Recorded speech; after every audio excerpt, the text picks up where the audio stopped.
Yeah, good morning, everyone, and happy Sunday, or whenever it is you're watching this. Today, I want to talk about the idea of whether or not it's valid for people to leave Christianity because of other Christians, whether it's how they were treated by other Christians or just the way they see other Christians act or think or whatever.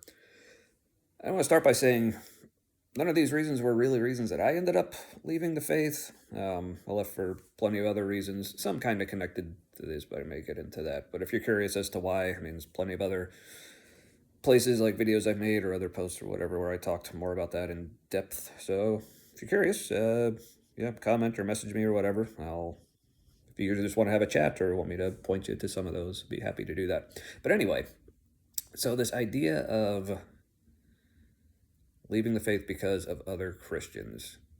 It seems to be a thing that a lot of Christians view as not really being a valid reason, though, I mean, really, when it comes down to it, most Christians don't see any reason as being valid for leaving the faith. But this is one that comes up a lot, as one they seem to try to kind of refute and rebut and say, like, oh, that's not a good reason, here's why.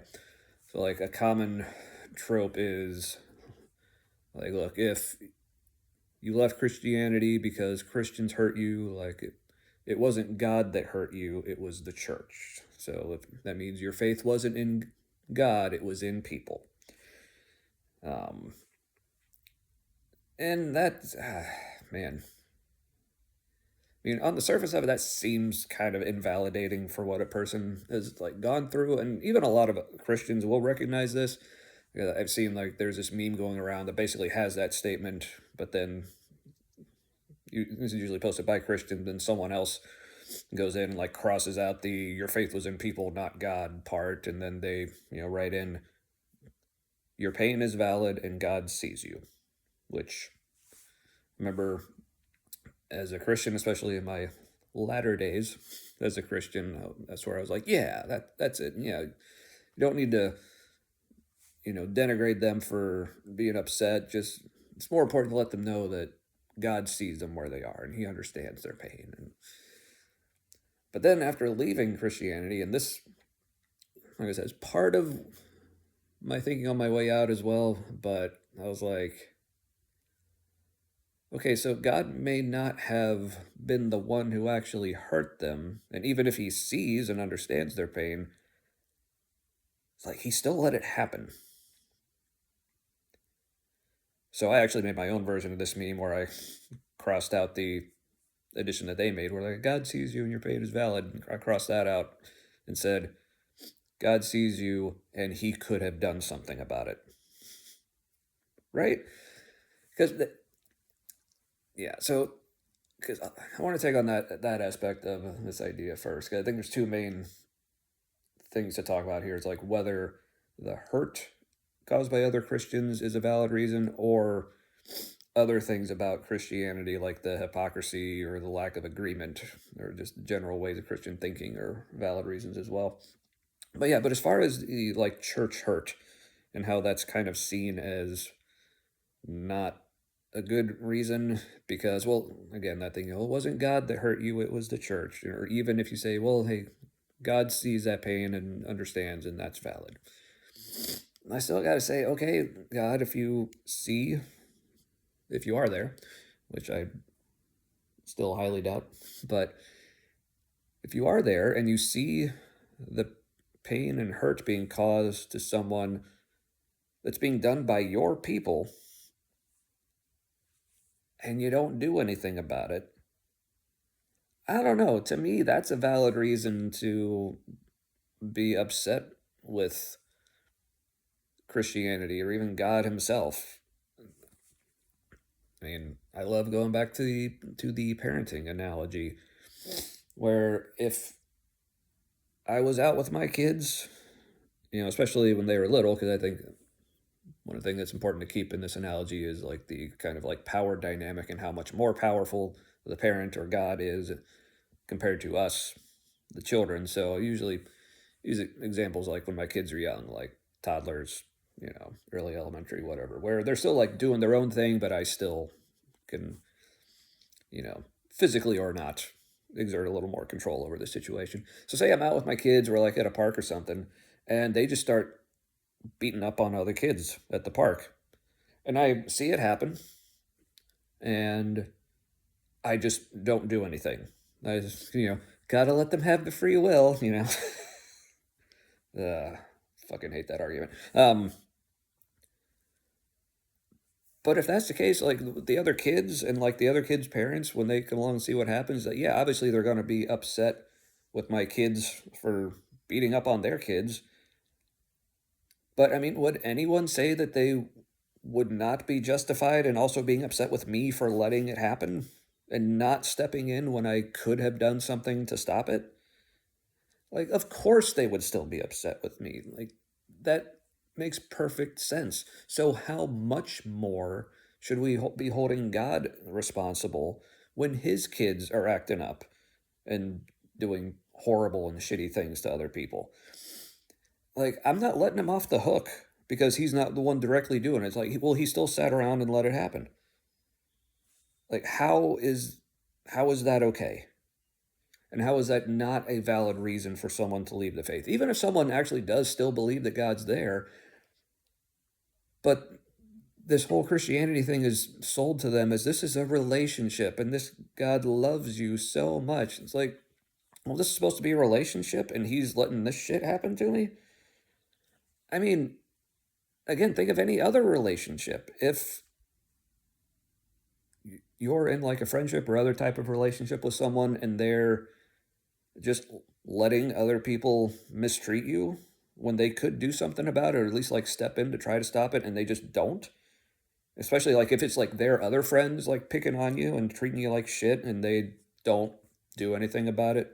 I'd be like, yeah, I would want out of that relationship with that person because they are not actually showing that they care about me and that they value this relationship. So yeah, if you're going to sell it to me like a relationship, then I am going to expect it to be like a relationship and I will treat it by those rules. If I don't feel loved and valued in this relationship, I'm out. In any other circumstance, we see that as completely reasonable, but apparently not in Christianity. Because again, with Christians, it's like really no reason to leave the faith is valid to most of them.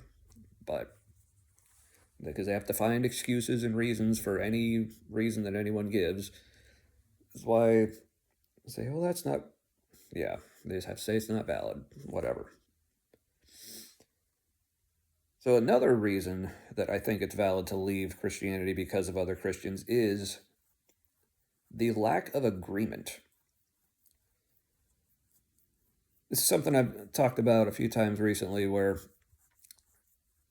like people talk about like what are the best arguments against Christianity. I like to say like my favorite argument against Christianity is that I don't even need to make one because they make their own. Like you take any stance in Christianity, like pick any Christian to say, tell me something about your faith, something you firmly believe in that's core to what you believe about Christianity.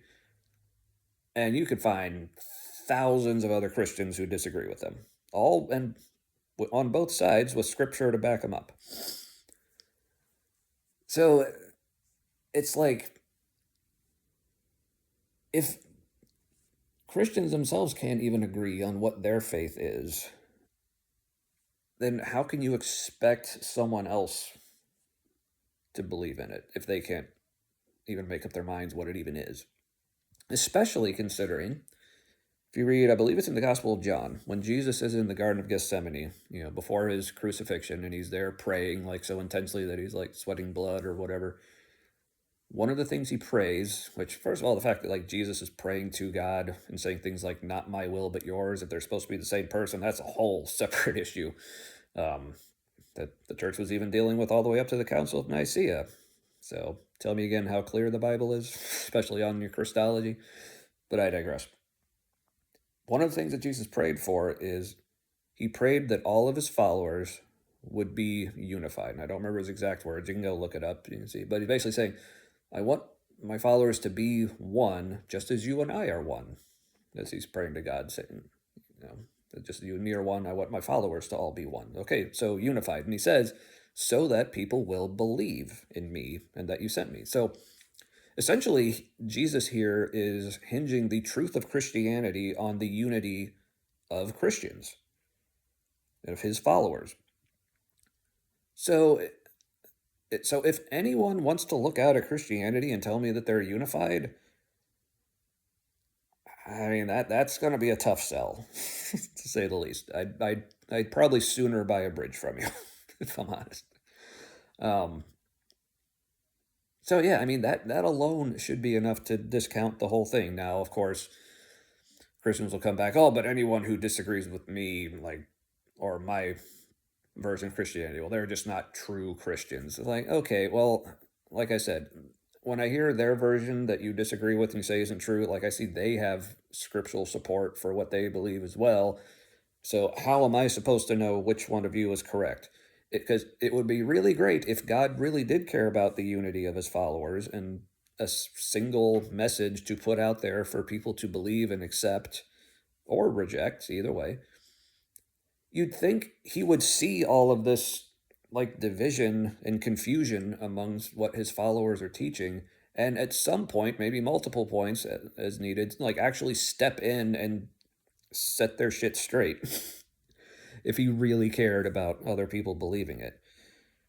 But again, God seems to be just mysterious and not really too concerned about how accurately people follow him. And again, my more progressive Christian brethren and sisterin like say, well, that's part of the point. It's not supposed to be obvious and it's supposed to be mysterious. God doesn't want to just step in and he wants us to figure things out. And it's like, we're not supposed to know anything for sure. It's like, okay, well, how do you know that then? I don't know. To me, that just seems pretty ad hoc. Because I think you would at least need to know that that's the case, which I know it's kind of ironic that you need to know that it's not important for you to know, because otherwise, how do you know? Because if it's just a matter of, well, you just have to have faith, okay, well, you just have to have faith, and you're just supposed to believe on faith without any evidence, and then why Christianity? You could say the same about Islam or Hinduism, Buddhism. Pick any other religion or belief system. If you're supposed to just believe it without having evidence, then you just believe anything, including nothing. Anyway, so yeah, all this to say, like, even though that wasn't my main reason, I think leaving Christianity because of other Christians is perfectly valid. So if that's your story, well, I see you, and your pain is valid. And if there is something I could do about it, I would. So, yeah, let me know your thoughts. I feel like even from this, there's a few other topics I could kind of branch off on and dig a little deeper into. So if there's anything from today's thoughts that you would like to hear me, or if you would like me to hear some of your thoughts, but if you would like to hear me expand upon and dig a little deeper into, let me know. Or if you have any other topics you'd like to hear my thoughts on, that I'm willing to take requests, I guess. All right. Well, I think that's it for today. Thanks for listening, if you did. And see you next week.